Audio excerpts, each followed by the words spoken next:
আল্লাহু আল্লাহু আল্লাহু আল্লাহ আল্লাহু আল্লাহু আল্লাহু আল্লাহ। সম্মানিত হাজিরিন, আজকের এই পবিত্র মাহফিলে সমবেত ভাই এবং পর্দার অন্তরালে মা এবং বোনেরা, আসসালামু আলাইকুম রহমতুল্লাহি তাআলা ওয়া বারাকাতুহু। আল্লাহ তাআলার কাছে অফুরন্ত শুকরিয়া আমাদেরকে আদায় করতে হবে যে তিনি আমাদেরকে আজকের শনিবারের এই ছুটির দিনে অনেকেই একটু রিল্যাক্স হচ্ছেন, কেউ শপিংয়ে যাচ্ছেন, কেউ সাংসারিক কিছু কাজকর্মে একটু সময় দিচ্ছেন। আমরা যাদেরকে আল্লাহ তাআলা দ্বীনের মহাব্বত দান করেছেন, দিলের ভিতরে দ্বীনের জ্ঞান অর্জন করার উদ্দেশ্যে আপনারা আজকের এই আরামের সময়কে আরাম করে এখানে এসেছেন, নিশ্চয়ই সহি নিয়তে এলেম শিখার জন্য আসার মধ্যে যে কী পরিমাণ সম্মান, নেকি, মর্যাদা আল্লাহ তাআলার কাছে রয়েছে আপনারা কিছুটা অবশ্যই অবগত আছেন। সহিভাবে দ্বীন শিখার উদ্দেশ্যে কেউ যখন ঘর থেকে কোনো জায়গায় যায় যে ওখানে গিয়ে দ্বীন শিখবো, তার জন্য আল্লাহ তাআলা কত বড় নিয়ামতের কথা ঘোষণা করেছেন। আল্লাহ তাআলার সমস্ত ফেরেশতারা তার জন্য আল্লাহর কাছে দোয়া করতে থাকে যে আল্লাহ, সে এলেম শিখতে যাচ্ছে, তুমি তার জন্য তার দরজাকে বুলন্দ করে দাও, তার জন্য জান্নাতের দরজা খুলে দাও, তার প্রতি রহমত নাজিল করো। তারা তার জন্য দোয়া করে। শুধু ফেরেশতারা নয়, রাস্তার আশেপাশে যত মাখলুকাত রয়েছে, পাখি, কীট পতঙ্গ, পোকা মাকড়, কোনো জন্তু জানোয়ার, রাস্তার দুই পাশে যা কিছু আছে সবই ওই ব্যক্তির জন্য দোয়া করে যে ব্যক্তি দ্বীনের ইলম তলব করতে ঘর থেকে বের হয়েছেন। এমনকি রাস্তার পাশে যদি কোনো ক্যানাল থাকে, পুকুর থাকে, নদী থাকে, এই পানির ভিতরে যত মাছ আছে, সাপ আছে, আল্লাহর যত মাখলুকাত আছে, সবাই আপনার জন্য দোয়া করে। সুবহানাল্লাহ, এত গুরুত্বপূর্ণ, এত মর্যাদাপূর্ণ আল্লাহ তাআলার দ্বীনের মাহফিলে দ্বীন শুনতে আসা, দ্বীন শিখতে আসার মধ্যে। আর আজকে যে বিষয়ে আপনারা আলোচনা করার জন্য আমাকে পরামর্শ দিয়েছেন, তাওহীদ এবং শিরক। আমি তো মনে করি ইসলামী উলুমের মধ্যে, ইসলামী জ্ঞানের মধ্যে এই বিষয়টা সর্বোচ্চ। কারণ তাওহীদের উপরে সহি ঈমান নির্ভর করে, আর ঈমান সহি না হলে কোনো আমলই কবুল হবে না আল্লাহ তাআলার কাছে। তাহলে নামাজ, রোজা, হজ, যাকাত, জিহাদ, ফি সাবিলিল্লাহ, দান খয়রাত করা সমস্ত কিছুর উপরে দ্বীনের জ্ঞান, ওই বিষয়ের জ্ঞান যেটা ঈমানের মূল এবং ভিত্তি, সেই তাওহীদের জ্ঞান সমস্ত জ্ঞানের উপরে তার মর্যাদা। এই বিষয়টি আজকে আমরা আলোচনা করার জন্য এখানে সমবেত হয়েছি। সেই বিষয়টি হচ্ছে তাওহীদ এবং শিরক। এই তাওহীদ এবং শিরক, এই দুটো শব্দ অবশ্যই আপনাদের কাছে অপরিচিত নয়। আপনারা অনেক আগে এই দুটো শব্দের কথা উচ্চারণ বিভিন্ন জায়গায় শুনেছেন, পড়েছেন, এবং নিশ্চয়ই আপনারা কিছু না কিছু এই বিষয়ে জ্ঞান রাখেন। তবে আরেকটু বিস্তারিত জানার জন্যে আমাদের অবশ্যই সবসময় মৌত পর্যন্ত চেষ্টা অব্যাহত রাখতে হবে। তাওহীদ শব্দটি আরবিতে ওয়াহেদ থেকে এসেছে। আপনারা ওয়াহেদ, যারা আরবি কিছু ভাষা শিখেছেন, জানেন ওয়াহেদ মানে এক, ইসনান দুই, সালাসা তিন, এই সংখ্যার দিক থেকে ওয়াহেদ মানে এক। এই ওয়াহেদ থেকে তাওহীদ এসেছে। আর তাওহীদের অর্থ হলো একত্বকরণ, একত্ববাদ, একত্ব প্রতিষ্ঠা করা, এক হিসাবে মেনে নেওয়া, এক যে আল্লাহ, এই একের কথাটাকে, আল্লাহর সঙ্গে কোনো শরীক নাই, এই বিষয়টাকে বিশ্বাস করা, আমল করা, এই বিষয়ের আলোকে নিজের ঈমানকে গড়ে তোলা, এর বিপরীত আকীদা বিশ্বাসকে নিজের মন মগজ থেকে দূরে সরিয়ে দেওয়া, এর নাম হচ্ছে তাওহীদ। যে আল্লাহ তাআলা এক, আল্লাহ তাআলার সাথে কোনো শরীক কারো নেই। আর শিরিক কি জিনিস? তাওহীদের বিপরীত শিরিক। শিরিক শব্দটার অর্থ কি? অংশগ্রহণ করা, অংশগ্রহণ করানো, একা নন, তার সাথে কারো অংশ আছে। এই জন্য যে অংশীদার তাকে বলা হয় শরীক। আমরা শুধু শিরকের ক্ষেত্রে শরীক ব্যবহার করি না, আমরা বিভিন্ন অংশ বোঝানোর ক্ষেত্রে ব্যবহার করি। যেমন বলা হলো যে কোরবানিতে কয় শরীক দেওয়া যায়, আমরা বলি 7 শরীক কোরবানি দেওয়া যায় একটা গরুর মধ্যে। 7 জনে অংশগ্রহণ করেন, কোন সময় 3 জনে মিলে একটা গরু দেন, তাহলে 3 শরীক হলো। এই যে শরীক মানে অংশগ্রহণ করা। তাহলে লা শারিকা লাহু, আল্লাহ তাআলা কোনো শরীক নাই। আল্লাহ তাআলার ইবাদতে আর কেউ সামান্য পরিমাণও অংশগ্রহণ করতে পারে না, সুযোগ নেই, অধিকার নেই। এই জিনিসটার নামই হলো শিরক। সেখান থেকে শারিক, আর এটা হলো তাওহীদের বিপরীত। তাহলে অতি সংক্ষিপ্তভাবে তাওহীদ এবং শিরকের অর্থ আমরা বুঝলাম। এরপরে বিস্তারিত এই দুটোর কনসেপ্ট আমাদেরকে জানতে হবে। তাওহীদের, আমাদের তাওহীদের আলোচনায় অনেক শিরক পাশাপাশি চলে আসবে, কারণ তাওহীদ না, শিরক আলোচনা না করলে তাওহীদ বোঝা যায় না। আরবিতে একটা কথা আছে, অবিদ্দিহি তাতামাইয়াজুল আশিয়াউ, প্রতিটি জিনিস জানতে হলে তার বিপরীত জিনিস জানতে হয়।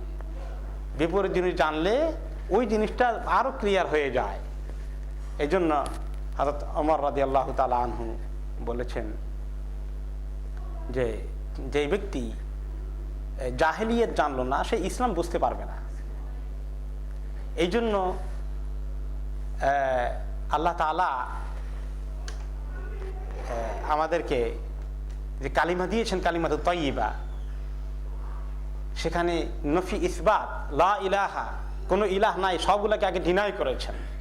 তারপরে ইল্লাল্লাহ, আল্লাহ তাআলার অস্তিত্বকে সেখানে টিকিয়েছেন। কাজেই এই জন্য আলোর গুরুত্ব বুঝতে হলে অন্ধকারে পড়তে হয়।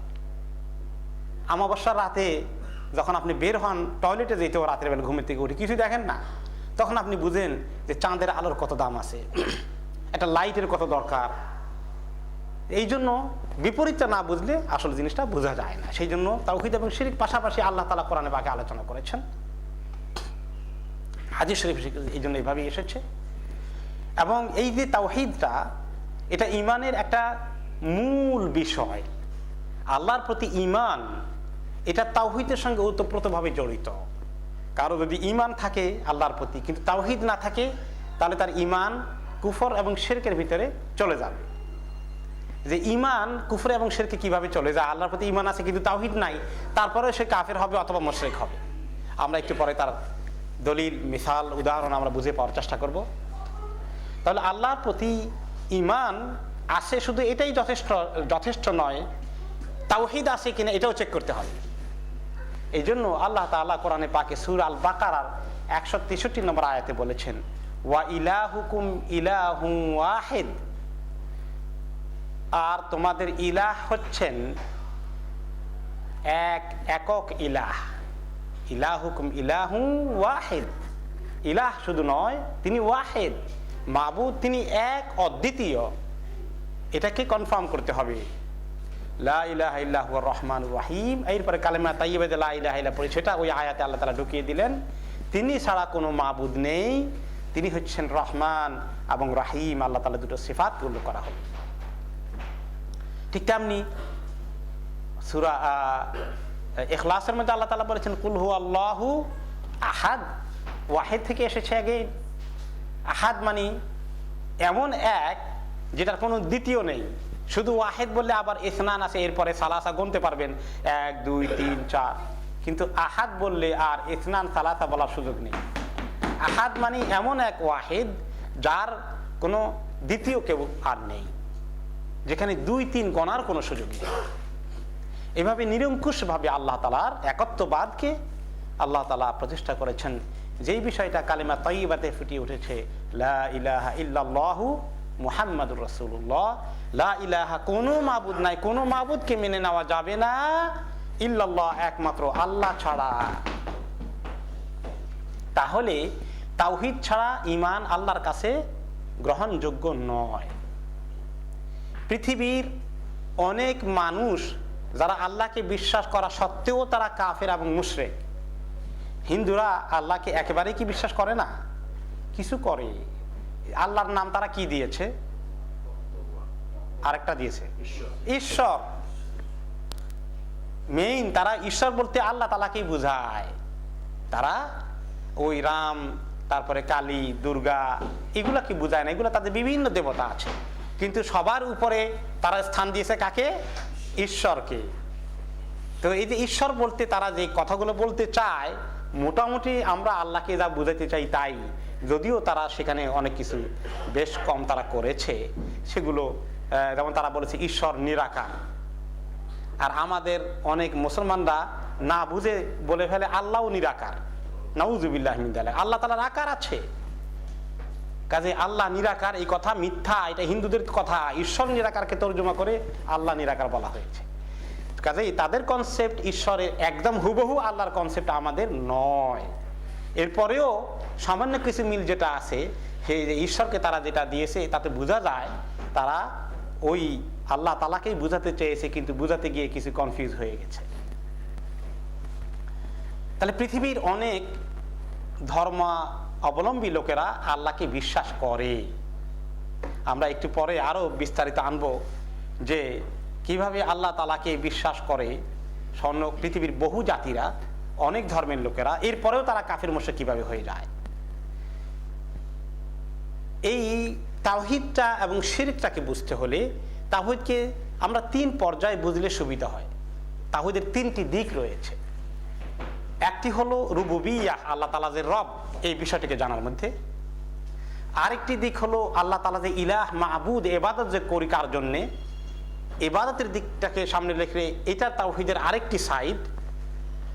আর আল্লাহ তাআলা যে সুন্দর নামগুলো আছে, আল আসমা ও সিফাত, এটা তাওহীদের আরেকটি দিক।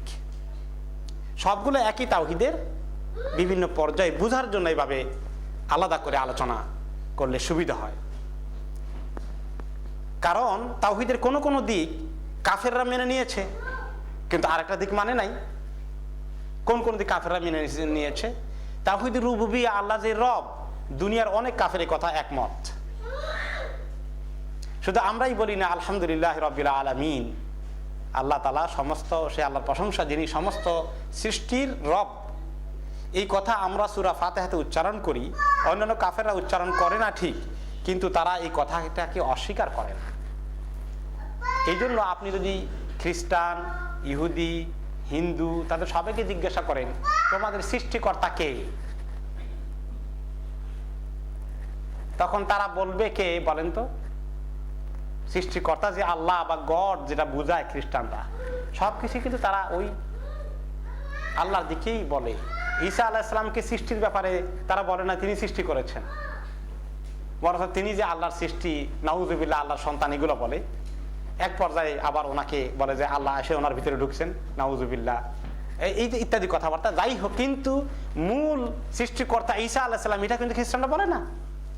ইহুদিরাও বলে আল্লাহ তাআলা সৃষ্টিকর্তা, হিন্দুরাও বলে ঈশ্বর সৃষ্টিকর্তা, রাম, দুর্গা, লক্ষ্মী, এগুলো সৃষ্টিকর্তা তারা বলে না।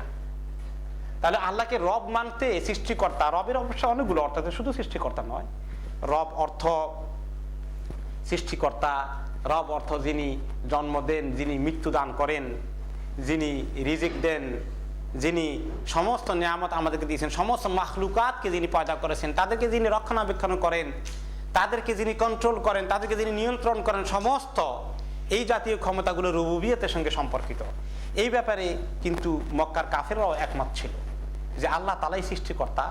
তাদের যে লাত, ওজ্জা, হবল, মানাত, ইয়াগুস, ইয়াউস এগুলো আছে, এগুলো একটাও সৃষ্টিকর্তা না, এটা তারা সবাই কিন্তু স্বীকার করত। তার প্রমাণ হলো যখন তাদেরকে আল্লাহ তাআলা বললেন যে আমাকে তারা মানে না, লা ইলাহা ইল্লাল্লাহু মুহাম্মাদুর রাসূলুল্লাহ কালিমা পড়তে চায় না, আমার ইবাদত করতে চায় না। আচ্ছা, তাদেরকে জিজ্ঞাসা করেন তো, ওয়ালা ইন সাআলতাহুম মান খালাকাস সামাওয়াতি ওয়াল আরদ, তাদেরকে যদি আপনি জিজ্ঞেস করে দেখেন যে কে আসমান এবং জমিনগুলোকে সৃষ্টি করেছে, লা ইয়াকুলুন্না খালাকাহুন্নাল আজিজুল আলিম, তারা অবশ্যই বলবে যে আল্লাহ মহাজ্ঞানী, মহাশক্তিশালী, আজিজ এবং আলিম, সেই আল্লাহই আসমান এবং জমিনকে সৃষ্টি করেছেন। অন্য আয়াতে আল্লাহ তাআলা বলেছেন ওয়ালা ইন সাআলতাহুম মান খালাকাহুম, আপনি যদি তাদেরকে জিজ্ঞাসা করেন যে তাদেরকে সৃষ্টি করেছে কে, লা ইয়াকুলুন্নাল্লাহ, তারা বলবে অবশ্যই আল্লাহ তাআলাই আমাদেরকে সৃষ্টি করেছেন, আর কেউ নয়। ফাআন্না ইউফাকুন, তাহলে কেন, কি কারণে তারা আল্লাহ তাআলার ব্যাপারে বিভিন্ন মিথ্যা কথা আল্লাহর দিকে তারা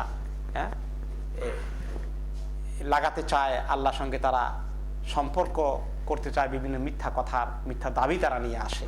সূরা যুখরুফের 87 নম্বর আয়াতে আল্লাহ তাআলা বলেছেন। তাহলে তারা সবাই একমত, আসমান জমিনকে সৃষ্টি করা এবং মানুষকে সৃষ্টি করা, সমস্ত কিছুকে নিয়ন্ত্রণ করা, এই যে রুবুবিয়ত, এই ব্যাপারে তাদের কোনো দ্বিমত নেই। দুনিয়ার মানুষ আজকেও সারা পৃথিবীতে আপনি মাথা গুনলে আস্তিক এবং নাস্তিকের সংখ্যা যদি কম্পেয়ার করেন, কাদের সংখ্যা বেশি হবে? আস্তিকের সংখ্যা বেশি হবে। আস্তিক মানে কি? যারা আল্লাহর অস্তিত্বে বিশ্বাসী। হয়তো ওই বিশ্বাসটা ইসলামী তরিকায় খাঁটি হলো না, একটু ভেজাল আছে, এরপরে ঈশ্বর হোক, গড হোক, যে কোনো নামে তারা আল্লাহকে স্বীকার করে। তাহলে এতটুকুন ঈমান কি যথেষ্ট? না। মক্কার কাফেররা স্বীকার করার কারণে তারা কি হয়েছে? মুমিন হয়েছে না কাফের হয়েছে? কাফের। কেন? আল্লাহকে এক মাবুদ হিসাবে ইবাদত করতে স্বীকার করে নাই। তাওহীদের এই দ্বিতীয় দিকটা নিয়েই সমস্ত নবী রাসূলকে আল্লাহ তাআলা দুনিয়াতে পাঠিয়েছেন। নূহ আলাইহিস সালামের জামানায়ও, ইব্রাহিম আলাইহিস সালামের জামানায়, তারপরে যত নবীদের কথা বলেন, সব কাফেরদের একই অবস্থা, প্রায় সবাই আস্তিক ছিল, খুব কম ছিল নাস্তিক। ফেরাউনের মতো লোকে বলছে আনা রাব্বুকুমুল আ'লা, এরকম 2-4 জন বাদ দিলে প্রায় সবাই মনে করত যে আল্লাহ তাআলা তো আছেন, তিনি সৃষ্টিকর্তা। তো এটা মেনে নিতে অসুবিধা হয় নাই, কিন্তু ইবাদত শুধু আল্লাহর জন্য করতে হবে, আর কারোর জন্য করা যাবে না। এই তাওহীদের ক্ষেত্রে যত গোলমাল লেগেছে দুনিয়ার মধ্যে, প্রথম থেকে শেষ পর্যন্ত এখনো পর্যন্ত যেটা চলছে এবং আগামীতেও চলবে, তাওহীদুল উলুহিয়াই হলো মূল সমস্যা কাফেরদের এবং মুমিনদের মধ্যে। ঈমানের পার্থক্য এখানে। এই তাওহীদুল উলুহিয়া, উলুহিয়া কোথা থেকে এসেছে? ইলাহ শব্দ থেকে। আর ইলাহ কোথা পেলাম? লা ইলাহা ইল্লাল্লাহ। এই ইলাহ অর্থটা কি অরিজিনালি? যিনি ইবাদত পাওয়ার উপযুক্ত, মাবুদ, যেটাকে আমরা আরেক তরজমা আরবিতে করি, যারা ইবাদত করা হয়, মাবুদ। এই মাবুদের অপর নাম কি? ইলাহ। তো এই তাওহীদটা, তাওহীদুল উলুহিয়া, মাবুদ হওয়ার যে তাওহীদ, বা যেটাকে কোনো কোনো কিতাবে বলা হয়েছে তাওহীদুল ইবাদা, ইবাদতের মধ্যে তাওহীদ প্রতিষ্ঠা করা, এটাই হলো মূল তাওহীদ। এই তাওহীদই সমস্ত দুনিয়ার জাতিগুলো ডিনাই করেছে। এই তাওহীদকে প্রতিষ্ঠা করার জন্যই মেইনলি আল্লাহ তাআলা সমস্ত আম্বিয়া কেরামকে পাঠিয়েছেন। যেমন আল্লাহ তাআলা সূরা আল আম্বিয়ার 25 নম্বর আয়াতে ইরশাদ করেন, ওয়ামা আরসালনা মিন ক্বাবলিকা মির রাসূলিন ইল্লা নুহি ইলাইহি আন্নাহু লা ইলাহা ইল্লা আনা ফা'বুদুন। ওয়ামা আরসালনা মিন ক্বাবলিকা মির রাসূল, আপনার আগে আমি যখনই কোনো রসুল পাঠিয়েছি, ইল্লা নুহি ইলাইহি, আমি অবশ্যই সেই রাসূলকে ওহী করে বলেছি, আন্নাহু লা ইলাহা ইল্লাল্লাহ ইল্লা আনা, যে কোনো মাবুদ নাই আমি ছাড়া, ফাবুদুন, একমাত্র আমারই ইবাদত করো। তাহলে এই ইবাদতের খবর নিয়েই সমস্ত নবীদেরকে পাঠানো হয়েছে, যে তারা তো আমাকে সৃষ্টিকর্তা হিসেবে স্বীকৃতি দেয়, যথেষ্ট হয়নি, ইবাদত আমারই করতে হবে। এই খবরটা মেইন, এইটা প্রতিষ্ঠা করার জন্যই আল্লাহ তাআলা সমস্ত নবীদেরকে পাঠিয়েছেন।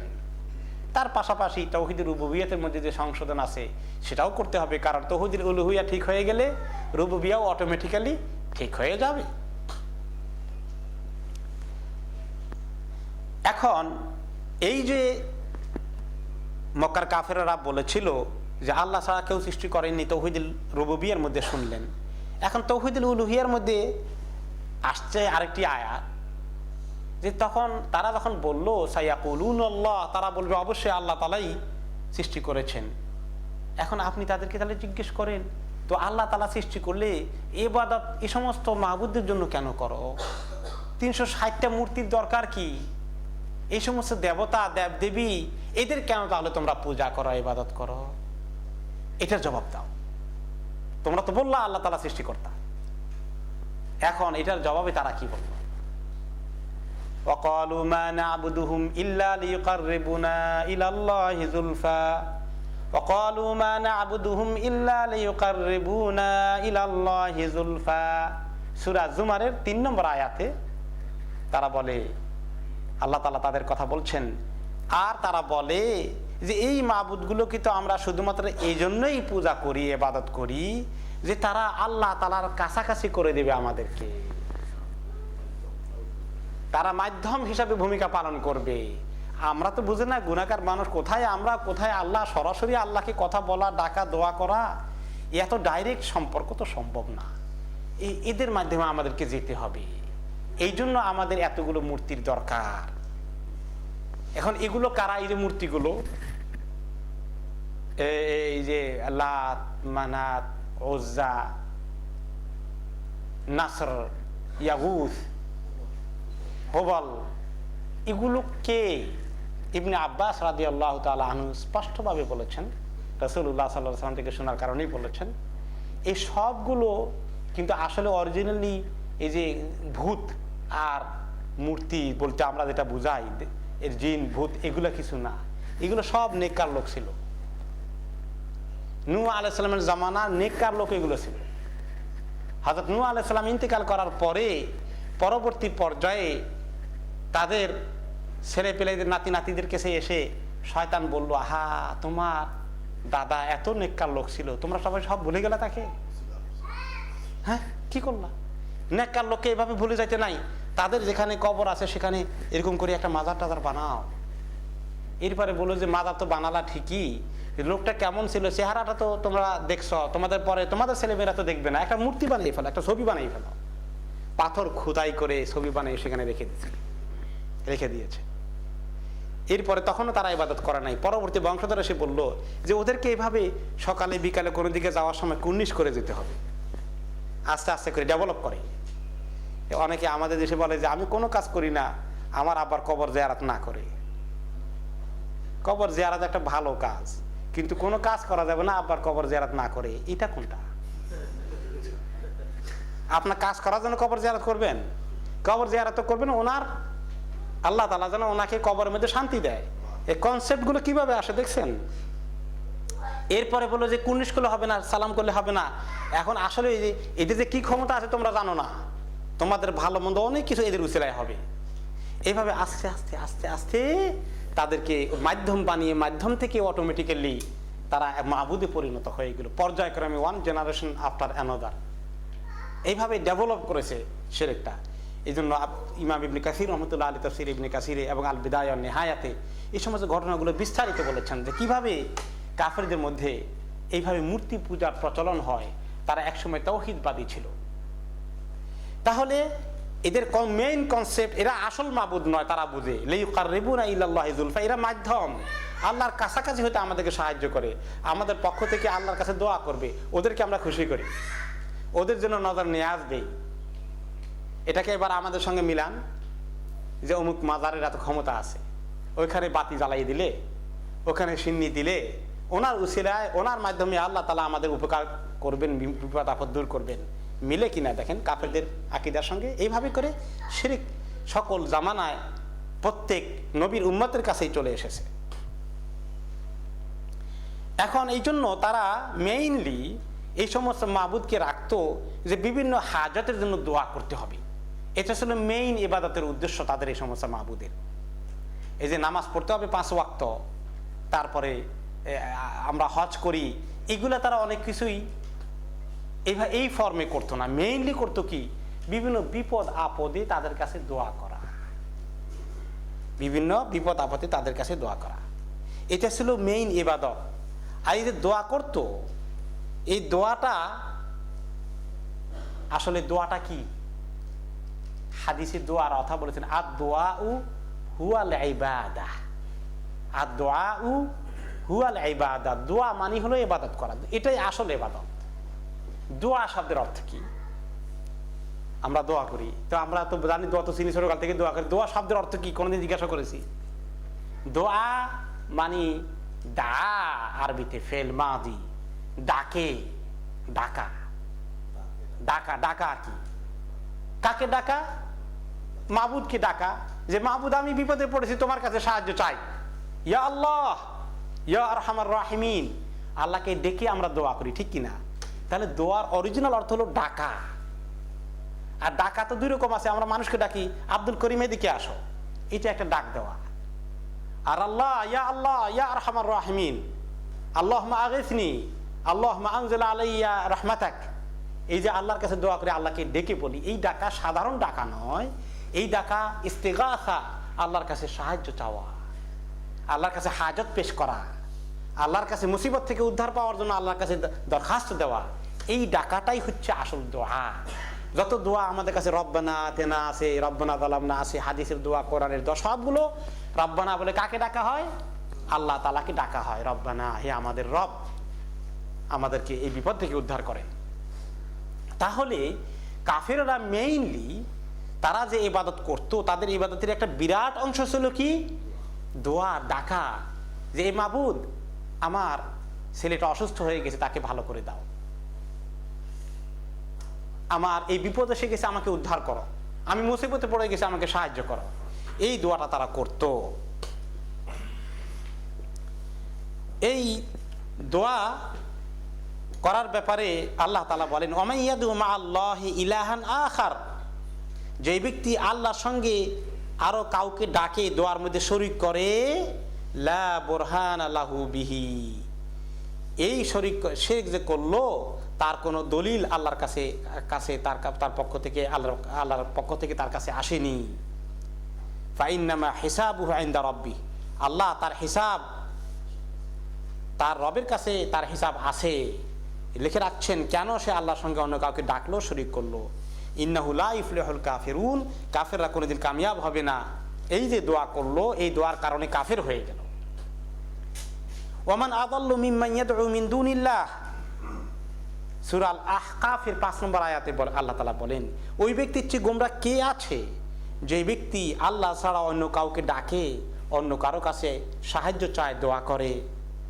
মান লা ইস্তাজিবু লাহু ইলা ইয়াউমিল কিয়ামা, কিয়ামত পর্যন্ত ডাকতে থাকলেও তো সে তার ডাকে কোনোদিন সাড়া দিতে পারবে না, কারণ তার কোনো ক্ষমতা নাই। সে যদি একটা পাথর হয়ে থাকে, মূর্তি হয়ে থাকে, তার তো কোনো প্রাণই নাই। আর সে যদি কোনো ওলি, বুজুর্গ, নবী হয়ে থাকে, তাহলে আল্লাহ তাআলা তাকে মানুষের ডাকে সাড়া দেওয়ার জন্য কোনো ক্ষমতা দিয়েছেন নাকি? দেন নাই। তাহলে আপনার আমার দুঃখ মুসিবত যদি এসে যায়, আমাদের উদ্ধার কে করবেন? আল্লাহ তাআলা।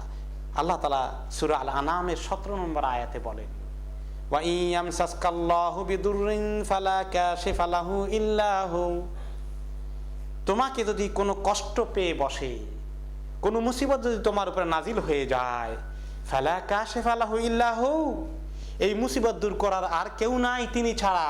আর কেউ আছে? কে আছে বলেন? কেউ নাই।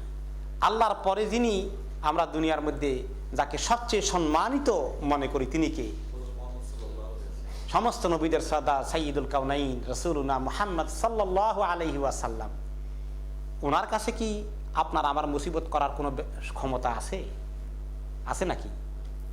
কেউ কেউ তো বেশি জোরে সোরে বললেন না। নাই, পরিষ্কারভাবে বলতে হবে। কারণ তিনি নিজে কোরআনে পাকে আল্লাহ তাআলা রাসূলুল্লাহ সাল্লাল্লাহু আলাইহি ওয়াসাল্লামকে বলে দিয়েছেন যে আমরা যেন চুপ করে না থাকি। কি বললো? আল্লাহ রসুলের ব্যাপার তো একটু সাবধানে থাকি। হ্যাঁ, সাবধানে তো থাকবোই, কিন্তু তাওহীদের ব্যাপারে কোনো কম্প্রোমাইজ নাই। সূরা আল আরাফের 118 নম্বর আয়াতে আল্লাহ তাআলা বলেন, কুল লা আমলিকু লিনাফসি নাফআন ওয়ালা দাররা ইল্লা মা শাআল্লাহ। আরে আমাদের ভালো মন্দ তো দূরের কথা, ওনার নিজের ব্যাপারে তিনি বলেন, আপনি বলে দেন, আল্লাহ তাআলা ওনাকে অর্ডার দিচ্ছেন কোরআনে, হে রাসূল আপনি বলে দেন, লা আমলিকু লিনাফসি নাফআন ওয়ালা দাররা, আমি আমার নিজের জন্য কল্যাণ এবং ক্ষতির কোনো ক্ষমতা রাখি না। আমার হাতে আমার লাভ হবে কোথায়, ক্ষতি হবে কোথায়, এই যে ক্ষমতা, কুদরত, এর আমার নিজের জন্য আমার হাতে কোনো ক্ষমতা নাই। ইল্লা মা শা আল্লাহ, আমার জীবনে যা কিছু ভালো মন্দ ঘটবে, এটা আল্লাহ যা চান তাই ঘটবে। এই ক্ষমতা সম্পূর্ণ কার হাতে? আল্লাহ তাআলার হাতে। এই হলো তাওহীদুল উলুহিয়া, যে সমস্ত ইবাদত, সমস্ত ইবাদতের মধ্যে বিরাট যে জিনিস সেটা হলো দোয়া। আর দোয়া হুয়াল ইবাদা, হাদিস শরীফ। দোয়া হচ্ছে ইবাদতের মূল। এই দোয়াকে কার কাছে চাইতে হবে? আল্লাহ তাআলার কাছে। সমস্ত হাজত, সমস্ত মাকসুদ একমাত্র আল্লাহ তাআলার কাছে পেশ করতে হবে। কোনো মাজার, কোনো ওয়ালি, কোনো বুজুর্গ তো দূরের কথা, কোনো নবীরও সে ক্ষমতা নাই। একমাত্র আল্লাহ তাআলার হাতেই ক্ষমতা আছে মানুষের ভালো মন্দ করার। এর নাম হলো তাওহীদ, এর নাম হলো তাওহীদুল উলুহিয়া, আল্লাহকে এক মাবুদ হিসাবে মেনে নেওয়া। বাকি কথাগুলো শিরকের পর্যায়ে যখন আমরা আরেকটু জানবো তখন আসবে। এরপরে আমরা যাই তাওহীদুল আসমা ওয়াস সিফাত, যে তাওহীদের তৃতীয় দিক আল্লাহ তাআলার আসমা এবং সিফাতগুলোকে ভালো করে জানা, আল্লাহ তাআলার সুন্দর সুন্দর নামগুলোকে এই ব্যাপারে একমাত্র আল্লাহ তাআলার জন্য এই সিফাতগুলোকে হুবহু ওইভাবে রাখা, বিশ্বাস করা যেভাবে আল্লাহ তাআলা নিজের জন্য বলেছেন। আপনারা জানেন যে আল্লাহ তাআলার ওয়ালিল্লাহিল আসমাউল হুসনা, আল্লাহ তাআলার রয়েছে সুন্দর সুন্দর নামগুলো। ফাদউহু বিহা, ওই সুন্দর নামগুলো ধরে তোমরা আল্লাহকে ডাকো। দেখছেন কাকে ডাকতে হবে? আল্লাহ তাআলাকে ডাকতে হবে। ডাকা মানে কি? আল্লাহর কাছে সাহায্য চাওয়া, আল্লাহর কাছে ফরিয়াদ করা। সুন্দর সুন্দর নামগুলো ধরে আল্লাহকে ডাকো। ওয়াদারুল্লাযীনা ইউলহিদুনা ফি আসমাইহি সায়ুজজাউনা মা কানু ইয়ামালুন। আর যারা আল্লাহ তাআলার নামের ব্যাপারে সীমা লঙ্ঘন করে তাদেরকে তোমরা বর্জন করো, তাদেরকে তোমরা এড়িয়ে চলো, তাদের সঙ্গে কোনো সম্পর্ক রেখো না। যারা এইরকম আল্লাহর নামের সঙ্গে বাড়াবাড়ি করে, আল্লাহর নামের সঙ্গে যারা সীমা লঙ্ঘন করে, তাদেরকে আল্লাহ তাআলা এই অপকর্মের জন্য কঠিন শাস্তি প্রদান করবেন। এখানে আল্লাহ তাআলার আসমা এবং সিফাতগুলোর কথা বলা হয়েছে। আপনারা হাদিস শরীফে শুনেছেন যে ওয়ালিল্লাহি তিসউন ওয়া তিসউনা ইসমান, আল্লাহ তাআলার কয়টা নাম রয়েছে? 99টি নাম রয়েছে। অন্য হাদিসে এসেছে মিআতুন ইল্লা ওয়াহিদা, এক কম 100টি নামের কথা এসেছে। ফাদউহু বিহা, সেগুলো ধরে আল্লাহ তাআলাকে ডাকো। বিপদে আপদে মুসিবতে পড়লে আল্লাহ তাআলাকে ওই 99টি নাম ধরে কি করতে হবে? ডাকতে হবে। ইয়া রহমান, ইয়া রহিম, ইয়া হান্নান, ইয়া মান্নান, ইয়া হাইয়ু ইয়া কাইয়ুম বিরহমাতিকা নাস্তাগীস, এরকম সুন্দর সুন্দর নামগুলো ধরে আল্লাহ তাআলাকে ডাকতে হবে। এই হলো তাওহীদুল আসমা ওয়াস সিফাত। এখন এই যে আল্লাহ তাআলার এই তাওহীদুল আসমা ওয়াস সিফাত, এগুলোর কয়েকটা জিনিস না জানলে মুসলমানদের ঈমানের মধ্যে খাতরা আছে। আল্লাহ তাআলা যে সিফাত বলেছেন, যে গুণের কথা বলেছেন, সেটাকে হুবহু ওইভাবে রেখে দেওয়া। আল্লাহ তাআলা বলেছেন যে আর রহমান আলাল আরশি ইস্তাওয়া, রহমান যিনি আল্লাহ, তিনি আরশের উপরে ইস্তেওয়া গ্রহণ করেছেন। ইস্তেওয়া মানে আরশের উপরে তিনি স্থান গ্রহণ করেছেন। কিভাবে আরশের উপরে তিনি আছেন? দাঁড়িয়ে আছেন না বসে আছেন না শুয়ে আছেন? নাউজুবিল্লাহ, এগুলো প্রশ্ন করাও ঠিক না, এগুলো আলোচনা করাও ঠিক না। কেমনে তিনি বসেন সেখানে, এই কেমন জিনিস কথাটা আলোচনা করাই ঠিক না। তবে তিনি আরশের উপরে আছেন, এটা তিনি পরিষ্কারভাবে কোরআনে বলেছেন। এখন আমাকে কেউ যদি জিজ্ঞেস করে আল্লাহ তাআলা কোথায়, আমি কি বলবো? আল্লাহ আরশের উপরে আছেন। এটা বলতে হবে না? বলতে হবে না? বলতে হবে, কারণ আল্লাহ তাআলা নিজে বলেছেন আর রহমানু আলাল আরশি ইস্তাওয়া। এখন আমি যদি বলি যে না আল্লাহ তো সব জায়গায় আছেন, তাহলে আল্লাহ তাআলা বললেন কোরআন শরীফে আল্লাহ তাআলা আরশে আছেন, আর আমি বললাম আল্লাহ সব জায়গায় আছেন। এখন কোনটা ঠিক? এখন আবার কেউ বলবেন কোরআন শরীফে আরেকটি আয়াত আছে, ওয়া হুয়া মাআকুম আইনা মা কুনতুম, তোমরা যেখানেই থাকো না কেন আল্লাহ তোমাদের সাথে আছেন। এখন এটার দ্বারা তো অনেকেই বলে যে আমি যেখানে আছি আল্লাহ আমার সঙ্গে সঙ্গে আছে। তার এক্সাম্পল দেয়, আসমানে চাঁদ দেখেন না? আপনি চাঁদের দিকে দেখবেন যে আপনি যেদিকে যান চাঁদও সেদিকে যায়। আপনি উত্তর দিকে যান চাঁদও উত্তর দিকে যায়, আর আপনার ভাই দক্ষিণ দিকে যায় চাঁদও তার সঙ্গে দক্ষিণ দিকে যায়। এরকম পক্ষে আল্লাহর পক্ষেও সম্ভব, তুমি যেখানে আসো আল্লাহ তার সঙ্গে সেখানেই আছে। নাউজুবিল্লাহি মিন যালিক। তাহলে আপনি যখন টয়লেটে যান আল্লাহ তখন কোথায় থাকে? নাউজুবিল্লাহি মিন যালিক। এখন তাহলে কোরআন শরীফে আরেক জায়গায় আল্লাহ তাআলা বলেছেন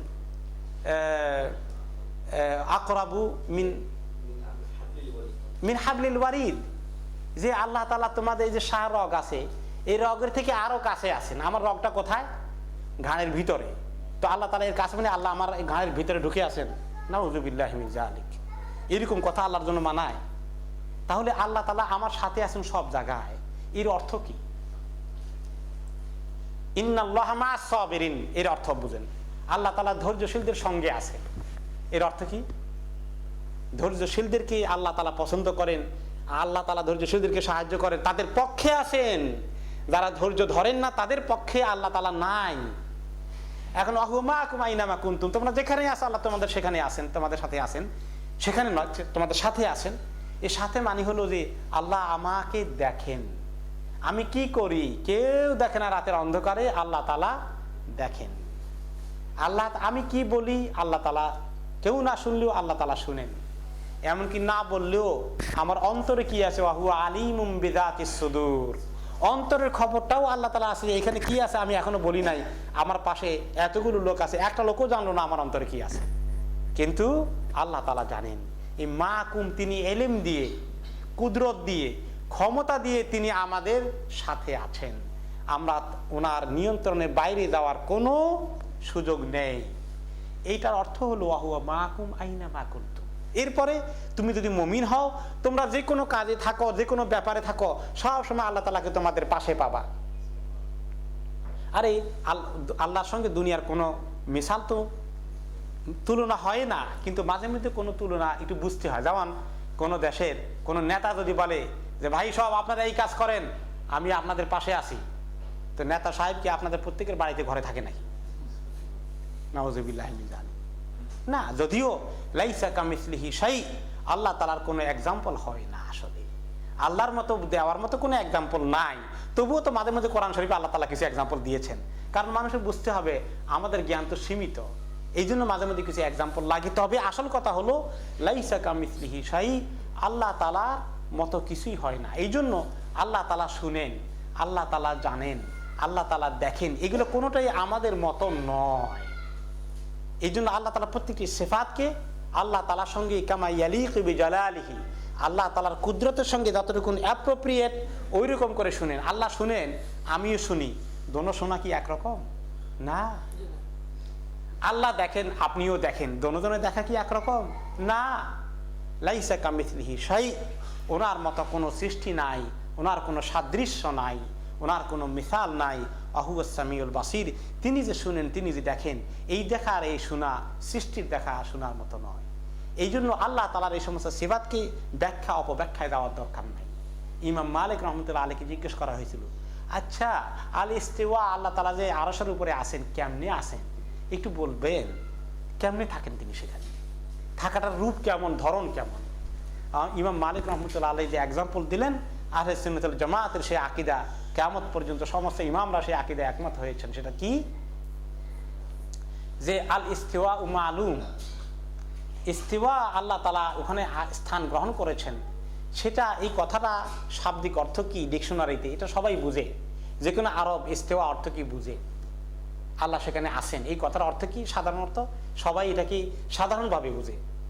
তবে ওয়াল কাইফু মাজহুল, কেমনে, কেমন, বিস্তারিত ব্যাখ্যা মাজহুল, এটা আমাদের কাছে অজানা, এটা আমাদের পক্ষে জানা সম্ভব নয়।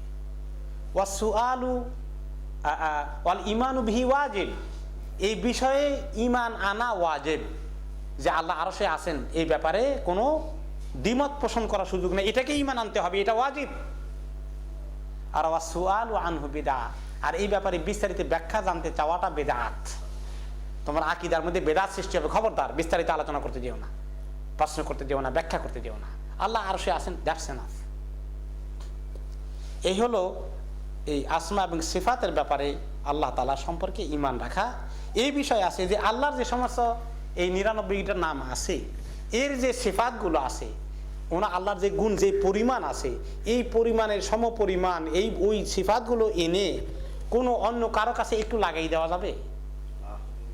আল্লাহ তাআলা সামি এবং বাসির, এটা কি কোনো নবীর ব্যাপারে বলা যাবে তিনিও সামি এবং বাসির বলা যাবে?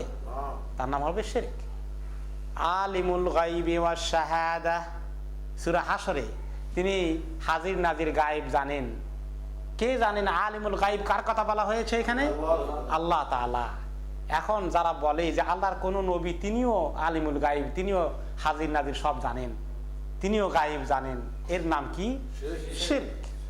তাহলে অনেক মুসলমান আল্লাহ তাআলার প্রতি ঈমান আছে দাবি করে, আর আল্লাহ তাআলার আলিমুল গায়বের সিফাতটা নিয়ে আল্লাহ রাসূলকে লাগিয়ে দেয় আর দিয়ে মনে করে সুবহানাল্লাহ, আল্লাহ রাসূলের সম্মান জানি কত বাড়াইয়ে দিলাম। নাউযুবিল্লাহ মিন যালিক, শিরক করে আল্লাহ রাসূলের সম্মান বাড়াইয়ে দিল। আর আপনি যখন সহিহ আকীদা বলবেন, ভাই এটা তো রং, আল্লাহ রাসূল তো গায়েব জানার কথা না, যেটা আল্লাহ তাআলা ওনাকে জানাই দিয়েছেন, খবর দিয়েছেন, সেটা তিনি জেনেছেন, তাই না? এরকম অনেক খবর আল্লাহ তাআলা ওনাকে জানাই দিয়েছেন, যেটা আমার কাছে এই খবর আসে না, আপনার কাছেও আসে না, কারণ ওহী কি আমাদের সবার কাছে আসে? ওহী দ্বারা আল্লাহ তাআলা ওনাকে অনেক গায়েবের খবর জানিয়ে দিয়েছেন, কিন্তু যখন ওহী দ্বারা জানিয়ে দেন, সেটা কি গায়েব থাকে? না জানাইলে নিজে অটোমেটিক্যালি জানেন, এইটার নাম কি? গায়েব জানা। আর আরেকজনে জানিয়ে দিছে, তারপরে জানলে এটার নাম গায়েব জানা নয়। আল্লাহ রাসূল কিছুই জানতেন না, এগুলো আল্লাহ তাআলা জানাই না দিলে। জাকারিয়া রাদিয়াল্লাহু আনহু সাল্লাল্লাহু আলাইহি ওয়াসাল্লামের কথা আল্লাহ তাআলা কোরআন শরীফে আলোচনা করেছেন। মা মরিয়মের জন্ম কিভাবে হলো, ঈসা আলাইহিস সালাম কিভাবে দুনিয়াতে আসলেন, হযরত ইয়াহইয়া কিভাবে জাকারিয়ার ঘরে আসলেন, এই সমস্ত কিসসা বলে সূরা মারিয়ামে আল্লাহ তাআলা বললেন যে এইগুলো সব গায়েবের খবর আপনাকে জানাইলাম। এই সমস্ত কিসসা আমি আপনাকে না শোনাইলে আপনি কিচ্ছু জানতেন না। তার পরিষ্কার ভাবে আল্লাহ তাআলা বলে দিলেন যে আপনি তো এগুলো জানার কথা না, আপনি তো গায়েব জানেন না। আর মুসলমান নামধারী যখন কোনো মুশরিক বলে যে না আল্লাহ নবী গায়েব জানেন, এটা না বললে আল্লাহ নবীকে অসম্মান করে, খবরদার, এগুলো আহলে সুন্নাত ওয়াল জামাত না। আর তারা হয়ে যায় আহলে সুন্নাত জামাতের সেক্রেটারি, মহাসচিব। যে হলো আহলে সুন্নাত জামাতের বিপরীত আকীদা, সে হয়ে গেছে সেটার মহাসচিব। তো এইরকম দুনিয়ার মধ্যে কয়েকটি চুরি তো চুরি, আরো সিনা চুরি, এক তো শিরক করলোই, আর আহলে সুন্নাত ওয়াল জামাতের আকীদাকে বর্জন করলো, আর সে হয়ে গেল দাবিদার আহলে সুন্নাত ওয়াল জামাতের।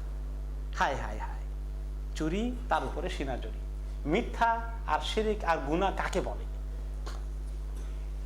তাহলে আল্লাহ তাআলার কোন সিফাতে কোন নবীও কোন শরীক নাই।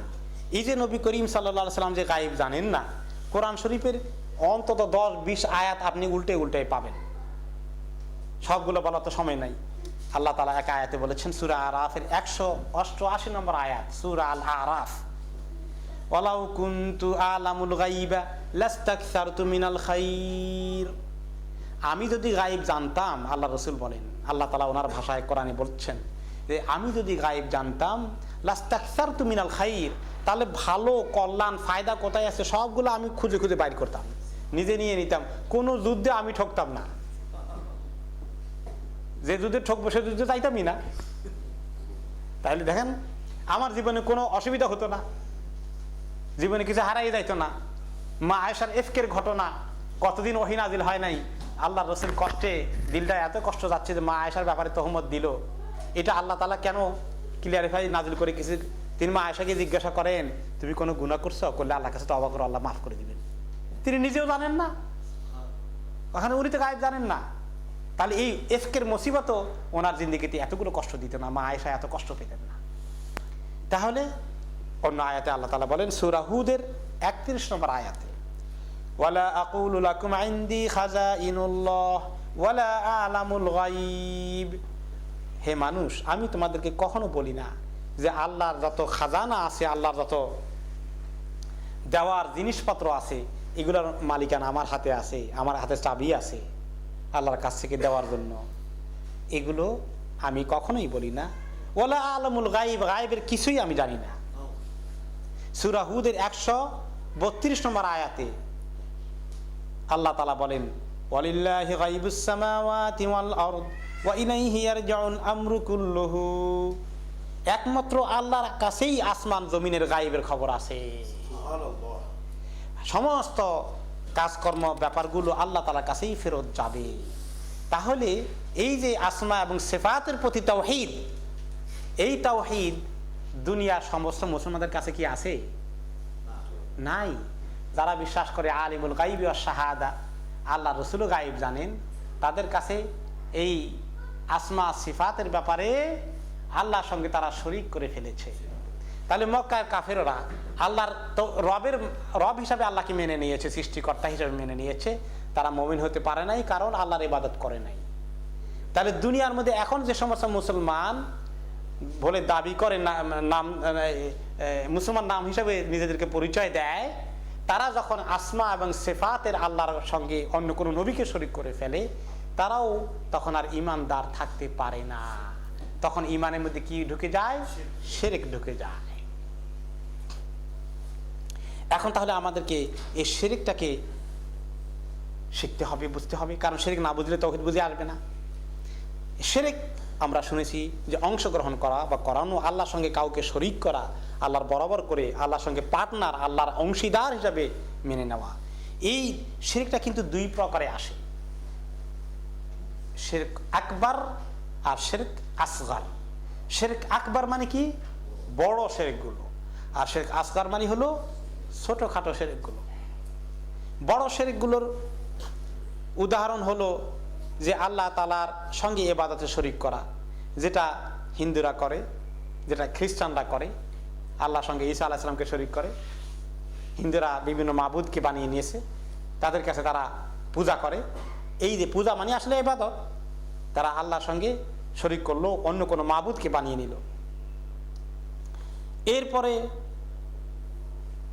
আরো তরিকা আছে শিরকের, জবাই করলো, আল্লাহর নামে জবাই না করে তারা তাদের দুর্গার নামে, দেবতার নামে জবাই করে। মক্কার কাফিররা লাত, মানাত, উজ্জার নামে জবাই করেছে, হুবলের নামে জবাই করেছে।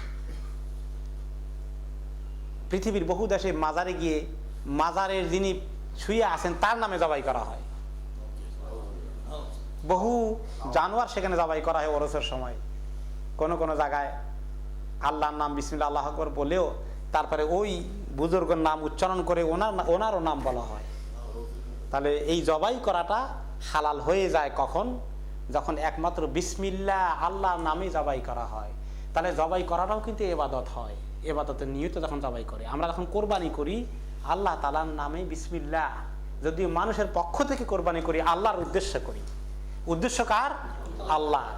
এখন উদ্দেশ্য যদি হয় মাজারে যিনি শুয়ে আছেন ওনার সম্মানে জবাই করা হচ্ছে, যদিও বিসমিল্লাহ আল্লাহু আকবার বলা হলো, কিন্তু উদ্দেশ্যের মধ্যে সম্মান ঢুকে গেছে ওই মাজারওয়ালার, তাহলেই কি হয়ে গেল?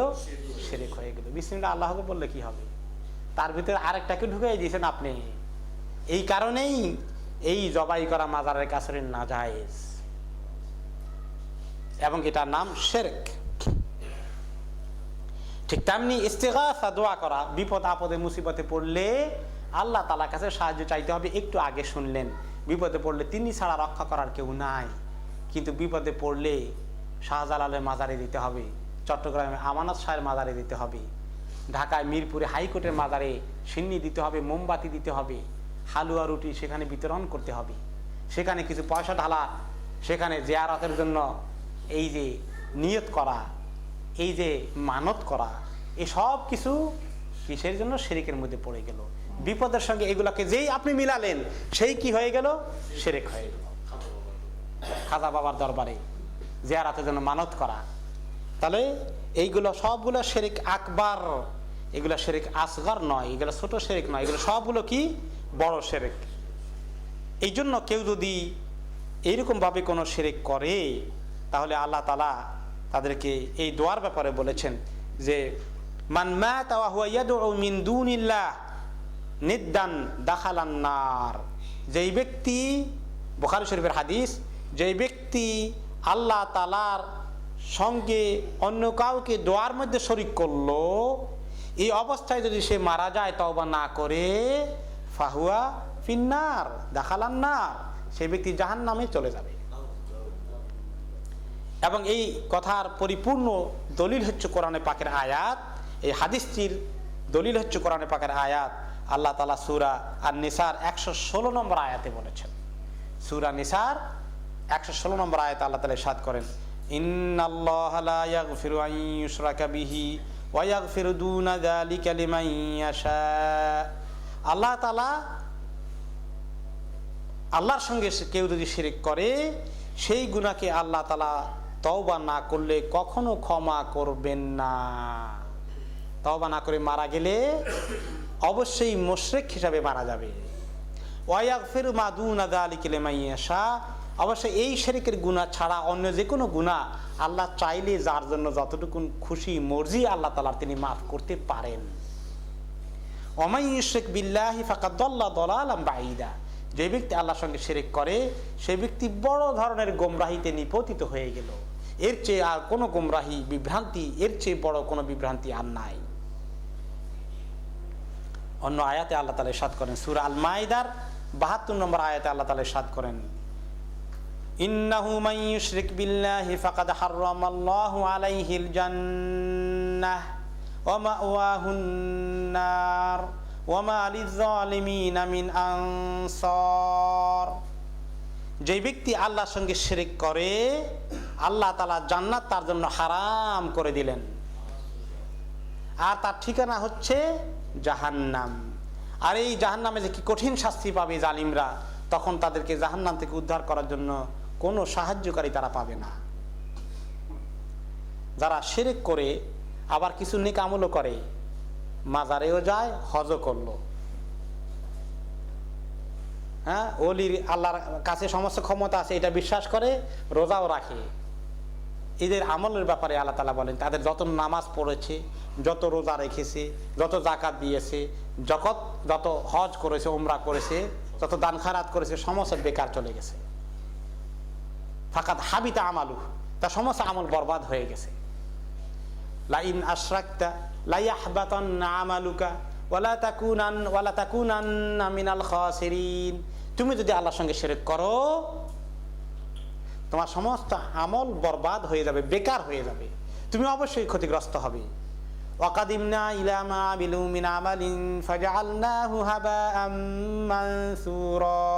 সূরা আল ফুরকানের 23 নম্বর আয়াতে আল্লাহ তাআলা বলেন মুশরিকদের আমলের কথা, যারা শিরক করে, যে তারা যা আমল করেছে সমস্ত আমলকে হাবাআম মানসুরা, সমস্ত আমল বেকার হয়ে গেছে, সমস্ত আমল মূল্যহীন হয়ে গেছে, সমস্ত আমল ঘাসের মতো, শুকনো ঘাসের মতো উড়ে যেভাবে চলে যায়, কোনো কিমত নাই, এরকম বেকার হয়ে গেল। এই হলো মেজর শিরক। এই শিরক করলে এই লোকটার নাম কি হয়? মুশরিক। সে আর মুসলিম থাকে না, মুমিন থাকে না।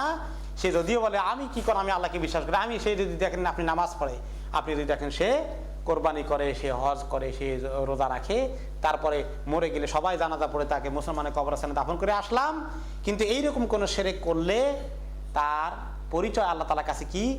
মুশরিক। এরপরে এই যে মুশরিক, এই মুশরিকের ব্যাপারে আল্লাহ তাআলা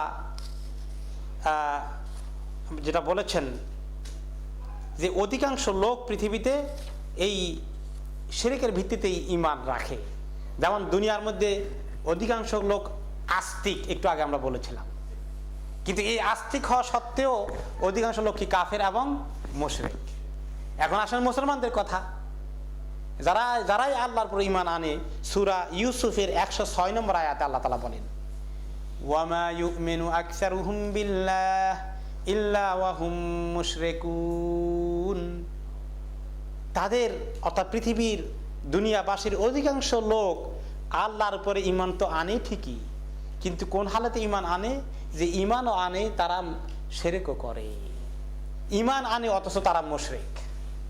তাহলে এই মুশরিকের ভিতরে অনেক সংখ্যক মুসলমানও পড়ে যায়, তথাকথিত মুসলমান, যারা বিশ্বাস করে এই মাজারের প্রচুর ক্ষমতা আছে, আমি বিপদে পড়েছি, আমার পরিবারের ভিসা হচ্ছে না, ওইখানে ধর্ণা দিতে হবে, আমার বিপদ যাচ্ছে না, ওইখানে সাহায্য চাইতে হবে।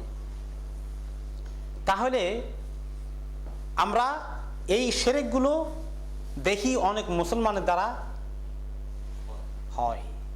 বিভিন্ন মাজারগুলোতে যদি যান, কত শত না হাজার লোক মাজারে যায়, হাজার হাজার, শুধু লক্ষ লক্ষ, শুধু কোটি কোটি হবে।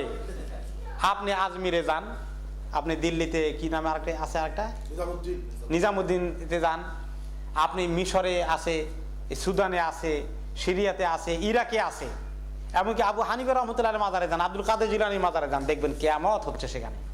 হাসান হোসাইনের মাজারে যান, আলী রাদিয়াল্লাহু তাআলা আনহুর মাজারে কুফাতে যান, কারবালাতে যান।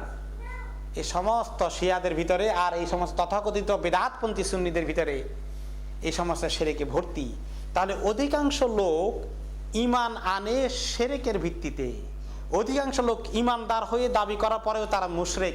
কোরআন শরীফের আয়াত আব্দুল কাইয়ুমের কথা না। কোরআন শরীফের কোন আয়াত?